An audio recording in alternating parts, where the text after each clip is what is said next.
Hello, അപ്പോൾ എല്ലാവരും happy ആയിട്ട് സേഫ് ആയിട്ട് സെറ്റ് ആയിട്ടിരിക്കുന്നു വിശ്വസിക്കുന്നു. ഞാൻ ഇന്നലെ രാത്രിയാണ് ഡൂഡിന്റെ വീഡിയോ കണ്ടിട്ടുണ്ടായിരുന്നത്. എഗെയിൻ എനിക്ക് പനി ആണ്. ഇത് ഞാൻ പറഞ്ഞത് ഇത് എന്നെയും കൊണ്ടേ പോകുള്ളൂ എന്നാണ് തോന്നുന്നത്. അപ്പം എല്ലാവരും കെയർഫുൾ ആയിരിക്കാം. അപ്പം ഡൂഡിന്റെ വീഡിയോ ആണ് ഇന്നലെയാണ് കാണുന്നുണ്ടായിരുന്നത്. മറ്റേ ട്രാവലൊക്കെ ചെയ്യുന്ന അരുണിമ എന്ന് പറഞ്ഞ ആ ഒരു ആളിന്റെ മോർഫ്ഡ് ആയിട്ടുള്ള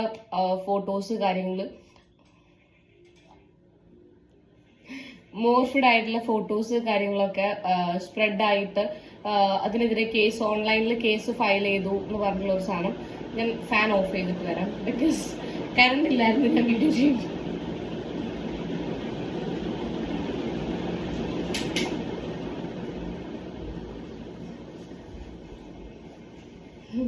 ഐ എം ബാക്ക് അഗൈൻ. അപ്പം ആളുടെ മോർഫ് ചെയ്തിട്ടുള്ള ഫോട്ടോസ് ടെലഗ്രാമിലും വാട്സാപ്പിലും ഒക്കെ സ്പ്രെഡ് ആവുന്നുണ്ട് പറഞ്ഞിട്ട്. അപ്പം കുട്ടി ട്രാവലിംഗിലാണ്. സോ അതിൻ്റെ ഇടയിൽ ഓൺലൈനിലാണ് ഇപ്പം കംപ്ലൈന്റ് രജിസ്റ്റർ ചെയ്തിട്ടുള്ളത്. എന്നിട്ട് ആ കുട്ടി പറയുന്നുണ്ട് ഇനി ഇതാരാണോ ഷെയർ ചെയ്തതെന്നൊക്കെ അഗെയിൻസ്റ്റ് ഒക്കെ കേസ് വരുമെന്ന്. ഫോർ യുവർ കൈൻഡ് ഇൻഫോർമേഷൻ അരുണിമയ്ക്ക് മാത്രമല്ല ബാക്കി എല്ലാവരോടുമാണ്. ഒരു മണ്ണാങ്കട്ടയും നടക്കാൻ പോകുന്നില്ല. ഒരു മണ്ണാങ്കട്ടയും ഞാൻ വേണമെങ്കിൽ വൈറ്റ് പേപ്പറിൽ എഴുതി ഒപ്പിട്ട് തരാം. ഒന്നും നടക്കാൻ പോകുന്നില്ല. ഇതിപ്പം ഇങ്ങനെ ഒരു വീഡിയോ വന്നതിന് ശേഷം വേറെ കുറെ ഫോട്ടോസ്, അരുണിമേന്റെ വേറെ കുറെ ഫോട്ടോസ് വരും. കിടിലം പോലെ മോർഫ് ചെയ്തിട്ട് വേറെ കുറെ ഫോട്ടോസ് കാര്യങ്ങൾ വരും. അതാണ് നടക്കാൻ പോകുന്നത്. നീ അത്രക്കായോ, നീ ഞങ്ങൾക്കെതിരെ കേസ് കൊടുക്കാൻ തുടങ്ങിയോ എന്നൊക്കെ ഇവർ ചിന്തിക്കുന്നത്. നീയൊക്കെ കേസ് കൊടുത്ത് ഇവിടെ എന്ത് മാനേജിൽ എനിക്ക് കാണണം എന്നൊക്കെ പറഞ്ഞിട്ട് ഇനി കുറെ ഫോട്ടോസ് വരും. സോ അതൊക്കെ എക്സ്പെക്ട് ചെയ്ത് നിൽക്കുക. അരുണിമയാണെങ്കിലും ഇതുപോലുള്ള മോർഫ് ചെയ്തിട്ടുള്ള കേസുകൾ കൊടുക്കുന്ന ആൾക്കാരാണ്. എനിക്ക് പിന്നെ കണ്ടിട്ട് മടുത്തോ. ഓക്കെ, എൻ്റെ ഒരു പുതിയ വേർഷൻസ് ഒന്നും വരാനില്ല. അതുകൊണ്ട് എൻ്റെത് കഴിഞ്ഞു. എൻ്റെ എല്ലാ വേർഷനും കഴിഞ്ഞിട്ടാണ് ഞാൻ ഇവിടെ ഇരിക്കുന്നുള്ളത്.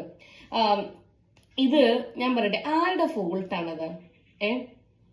ഇതൊന്നും നടക്കാൻ പോകുന്ന ഞാൻ വേറൊരു കാര്യം പറയാം. ഇപ്പം ഈ അരുണിമ 2-3 ദിവസം അല്ലെങ്കിൽ ഒരു 1 വീക്ക് കഴിഞ്ഞിട്ട് ഇതിനൊരു തീരുമാനമായിട്ടില്ല, എന്നെ ആരും വിളിച്ചിട്ടില്ല, അങ്ങനെ ഒരു സാധനം വരുന്നത്, അല്ലെങ്കിൽ ആ ഒരു ഫോട്ടോസ് സ്പ്രെഡ് ആവുന്നത് നിർത്തിയിട്ടില്ല എന്നൊക്കെ പറയുന്ന സമയത്ത് ഇവർ പറയാൻ പോകുന്ന സിലി റീസൺ എന്താണെന്ന് ഞാൻ പറഞ്ഞുതരാം. അയ്യോ, നിങ്ങൾ ഓൺലൈനിലാണ് രജിസ്റ്റർ ചെയ്തത്, ചിലപ്പോൾ നല്ല സെർവർ ഇഷ്യൂ കാരണം ഞങ്ങൾക്ക് ഇവിടെ കംപ്ലൈന്റ് കിട്ടിയിട്ടുണ്ടാവില്ല. അപ്പൊ നിങ്ങൾ എന്ത് ചെയ്യേണ്ടതെന്ന് വെച്ചാൽ നിങ്ങളുടെ വീട്ടിന്റെ പരിധിയിൽ വരുന്ന ഏതെങ്കിലും പോലീസ് സ്റ്റേഷനിൽ പോയിട്ട് റിട്ടേൺ കംപ്ലൈന്റ് എഴുതണം. അതിന്റെ ഒരു ക്യാപ്പി കൊണ്ടുവന്നിട്ട് നമ്മുടെ സൈബർ സെല്ലിലും കൂടി ഒന്ന് സബ്മിറ്റ് ചെയ്തിട്ട് ഞങ്ങൾക്ക് സമയമുണ്ടെങ്കിൽ ഞങ്ങൾ അന്വേഷിക്കാം. ഇങ്ങനത്തെ 100 കേസുകൾ ഞങ്ങൾക്ക് ഡെയിലി വരുന്നുണ്ട്. അപ്പൊ ഡെയിലി വരുന്നത് കൊണ്ട് ആ 100 കേസ് ഞങ്ങൾ മൈൻഡ് ചെയ്യാറില്ല. അങ്ങനെ തന്നെ പറയുള്ളൂ. അങ്ങനെയാണ്. നമ്മൾ ഓൺലൈനിലൊന്നും പരാതി കൊടുത്തിട്ട് കാര്യമൊന്നുമില്ല. ഓൺലൈനിൽ പരാതി കൊടുത്തിട്ട് കാര്യമില്ല, നമ്മൾ അവിടെ പോയി പരാതി കൊടുത്തിട്ട് കാര്യമില്ല, അവർ പറയുന്ന കാര്യങ്ങളൊക്കെ ചെയ്തിട്ട് കാര്യമില്ല, ഒന്നും കാര്യമില്ല. ഞാൻ ഓൾറെഡി ഇതിന്റെ അപ്ഡേഷനും കാര്യങ്ങളൊക്കെ വീഡിയോ ആയിട്ട് അപ്ലോഡ് ചെയ്തതായിരുന്നു.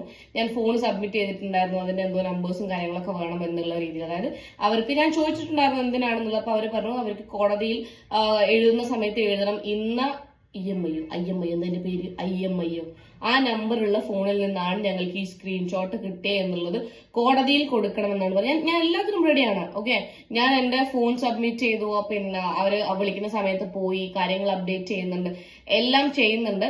ഞാൻ ഫോൺ നമ്പർ അടക്കം, നിങ്ങൾ മനസ്സിലാക്കണം, ഞാൻ ഫോൺ നമ്പർ അടക്കം കൊടുത്തിട്ടാണ് ഇവിടെ ഇരിക്കുന്നുള്ളത്. ഒരു ഫോൺ നമ്പറിന്റെ അഡ്രസ്സ് ഇവർക്ക് ഇതുവരെ എടുക്കാൻ പറ്റിയിട്ടില്ല. ജനുവരി 24, 2024 ഞാൻ രണ്ടാമത് 3 വർഷത്തിന് ശേഷം രണ്ടാമത് വീണ്ടും ആ ഒരു കംപ്ലൈന്റ് കൊടുക്കുന്നുള്ളത്. നോക്കാം നമുക്ക് എന്താവും എന്നുള്ളത്. അതെ, ഇപ്പം ബാക്ക് ടു അരുണിമ. അപ്പം ഈ ഒരു കേസിലും ഒന്നും സംഭവിക്കാൻ വേണ്ടിയിട്ട് പോകുന്നില്ല. ഞാൻ മുന്നേയും പറഞ്ഞിട്ടുണ്ട്, ഇപ്പോഴും പറയുന്നു, ഇവരെ കൊണ്ട് പണിയെടുക്കാൻ പറ്റില്ല. ഇവരെ കൊണ്ട് സാധാരണക്കാർക്ക് വേണ്ടി പണിയെടുക്കാൻ പറ്റില്ല. നിങ്ങളൊരു സെലിബ്രിറ്റി സ്റ്റാറ്റസ് ഉള്ളവരാണോ? ചെറിയ രീതിയിലുള്ള സെലിബ്രിറ്റി സ്റ്റാറ്റസ് അല്ല, വലിയ രീതിയിലുള്ള സെലിബ്രിറ്റി സ്റ്റാറ്റസ് ഉള്ള ഒരാളാണോ, അല്ലെങ്കിൽ ഏതെങ്കിലും പാർട്ടിയിൽ മെമ്പർഷിപ്പ് ഉള്ള ആളാണോ? അങ്ങനെയൊക്കെ ആണെങ്കിൽ മാത്രമേ ഇവർക്ക് അന്വേഷിക്കാൻ പറ്റുള്ളൂ.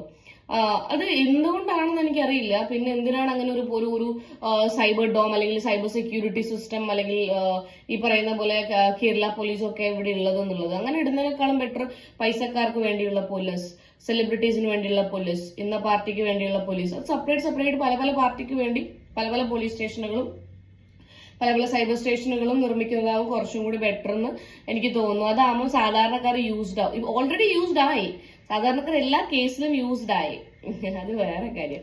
What ever it is. അപ്പം ഇങ്ങനെ ഒരു സാധനം വന്ന സമയത്തുണ്ടല്ലോ, ഈ അരുണിമേന്റെ ഈ ഒരു വീഡിയോന്റെ താഴത്ത് കുറെ കമന്റ്സ് വന്നിട്ടുണ്ടായിരുന്നു. അപ്പൊ കാരണം ആ ഒരു അതിന്റെ ഒറിജിനൽ ഫോട്ടോയിലും എന്താ വെച്ചാൽ ആ കുട്ടി ബിക്കിനി ഇട്ടിട്ടാണ് ആ ഫോട്ടോ ഉള്ളത്. അപ്പൊ മോഫ്ഡ് ആകുന്ന സമയത്ത് ഫുള്ളി ന്യൂഡായിട്ടാണ് വരുന്നത്. അതിലിപ്പോ എന്താ അരക്കഷ്ണം തുണി മാറിപ്പോയ വ്യത്യാസം മാത്രമല്ലേ ഉള്ളൂ, പ്രശ്നങ്ങളൊന്നും ഇല്ലല്ലോ എന്നൊക്കെ ചോദിക്കുന്ന ആളുകളോടാണ്. നിങ്ങളുടെ ഫോട്ടോ ആണ് ഇങ്ങനെ വന്നിട്ടുണ്ടെങ്കിലോ, ഈ കമന്റ് ഇടുന്ന ആളുടെ ഫോട്ടോ ആണെങ്കിൽ നിങ്ങളുടെ അമ്മേന്റെയോ പെങ്ങളുടെയോ കുടുംബത്തിലൊരാൾ, നിങ്ങൾ കല്യാണം കഴിക്കാൻ പോകുന്ന ഒരാളുടെ, നിങ്ങളുടെ ഭാര്യയുടെ ഫോട്ടോ ആണ് ഇങ്ങനെ വന്നിരുന്നുണ്ടെങ്കിൽ നിങ്ങൾ എന്താ ചെയ്യുക? നിങ്ങൾ ഇതുപോലെ പറയോ, ഒരു ടോപ്പല്ലേ മാറിയിട്ടുള്ളൂ, അല്ലെങ്കിൽ ഒരു പാവാടയല്ലേ മാറിയിട്ടുള്ളൂ, അല്ലെങ്കിൽ ഒരു പാൻ്റ് മാറിയിട്ടുള്ളൂ നിങ്ങൾ പറയോ? അത് സ്പ്രെഡ് ആയിക്കോട്ടെ, കുഴപ്പമൊന്നും, നിങ്ങൾക്ക് പ്രശ്നങ്ങളൊന്നും, അത് കാണുമ്പോൾ നിങ്ങൾക്ക് മാനസികമായിട്ട് പ്രശ്നങ്ങളൊന്നും ഉണ്ടാവില്ല. എനിക്ക് വളരെ ധൈര്യപൂർവ്വം ഈ ഒരു സാധനത്തെ കുറിച്ച് സംസാരിക്കാൻ പറ്റും. കാരണം ഞാൻ 3 വർഷമായിട്ട് ഈ ഒരു സ്റ്റേജിൽ കൂടെ 4ാമത്തെ വർഷമാണിത് കടന്നു വന്നുകൊണ്ടിരിക്കുന്ന ഒരു വ്യക്തിയാണ്. എനിക്ക് ആദ്യം ഫസ്റ്റ് കണ്ട സമയത്ത് അങ്ങനെ ഒരു ഫീലിംഗ് ഉണ്ടായിരുന്നു. പിന്നെ ഇത് കണ്ട് ഇത് നമ്മുടെ യൂസ്ഡ് ആവും. ശരിയാണ്, നമ്മൾ യൂസ്ഡ് ആവും എന്ന് വിചാരിച്ച് നിങ്ങൾ ഈ ചെയ്യുന്ന അടിപൊളി പരിപാടിയാണെന്നല്ല കേട്ടാ. അല്ലെങ്കിൽ നിങ്ങൾ ഈ കമന്റ് ഇടുന്ന ആൾക്കാർ ഒരിക്കലും വിചാരിക്കണ്ട ഇത് വളരെ ഈസി ആയിട്ടുള്ള, അല്ലെങ്കിൽ ഒരാൾക്ക് വളരെ ഈസിലി ഹാൻഡിൽ ചെയ്യാൻ പറ്റുന്ന ഒരു കാര്യം അല്ല. നമ്മൾ മെന്റലി നമുക്ക് ഭയങ്കര സ്ട്രെസ് ഉണ്ടാക്കും ഇങ്ങനെയുള്ള മോർഫഡ് ആയിട്ടുള്ള ഫോട്ടോസ് വരുന്ന സമയത്ത്.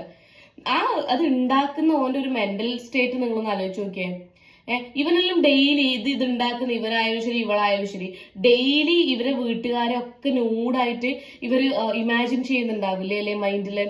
ആ ഒരു ഇമാജിൻ ചെയ്ത് ഈ ലൈംഗിക ദാരിദ്ര്യം അല്ലെങ്കിൽ ഉള്ളിലുള്ള ഈ ഒരു കാമം, കുത്തിക്കഴപ്പൊക്കെ കൂടി വരുമ്പോഴാണ് ഇതുപോലുള്ള മോർഫിങ്ങിലേക്ക് പോകുന്നത്. ഇങ്ങനെയുള്ള ആൾക്കാരെ വളർത്താൻ നമ്മുടെ കേരള പോലീസും കേരള സൈബർ ഡോമും. നിങ്ങൾ ഈ കൊണ കമന്റ് ഇടുന്ന ആൾക്കാർക്ക് നിങ്ങളുടെ ഫാമിലിയിൽ ഇങ്ങനെ ഒരു ഇഷ്യൂ വരുമ്പോൾ മാത്രമേ നിങ്ങൾക്ക് ഇതിന്റെ സീരിയസ്നെസ്സും അല്ലെങ്കിൽ അതുമായിട്ട് ബന്ധപ്പെട്ട് ബാധിക്കുന്ന ആൾക്കാരുടെ മെന്റൽ ഹെൽത്തും അവർ ആ കടന്നു പോയിക്കൊണ്ടിരിക്കുന്ന ആ സ്റ്റേജ് ഒക്കെ നിങ്ങൾക്ക് മനസ്സിലാവുള്ളൂ. മനസ്സിലായില്ലേ? നോക്കാം, നമുക്ക് അരുണിമ എന്തായാലും ഓൺലൈനിൽ കേസ് ഫയൽ ചെയ്തിട്ടുണ്ട്, 2-3 ആൾക്കാർ വീഡിയോസ് ചെയ്തിട്ടുണ്ട്.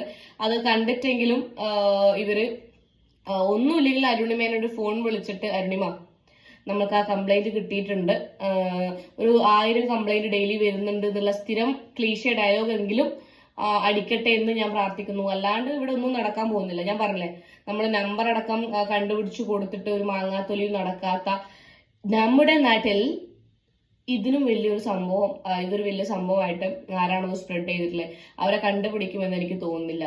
ഞാൻ എല്ലാ വീഡിയോസിലും ഞാൻ റിക്വസ്റ്റ് ചെയ്യാറുണ്ട്, ഇതിലും ഞാൻ റിക്വസ്റ്റ് ചെയ്യുകയാണ്, ഒരാളെങ്കിലും നിങ്ങൾ പിടിക്കണം.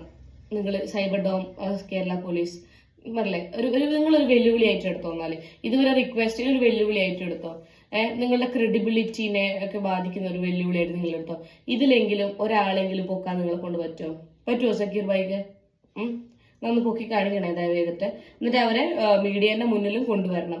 വെറുതെ പൊക്കിയിട്ട് പിന്നെ കോംപ്രമൈസ് നിർത്തിയാൽ പോരാ. മൈനറാണ്, ചക്കയാണ്, മാങ്ങയാണ്, തേങ്ങയാണെന്ന് പറഞ്ഞിട്ട് ഈ കുട്ടീനോട് പബ്ലിക്കായിട്ട് ആ പറയുന്ന വ്യക്തി മാപ്പ് പറയിക്കാൻ നിങ്ങളെ കൊണ്ട് പറ്റുമോ? To you Kerala police and Kerala cyber security.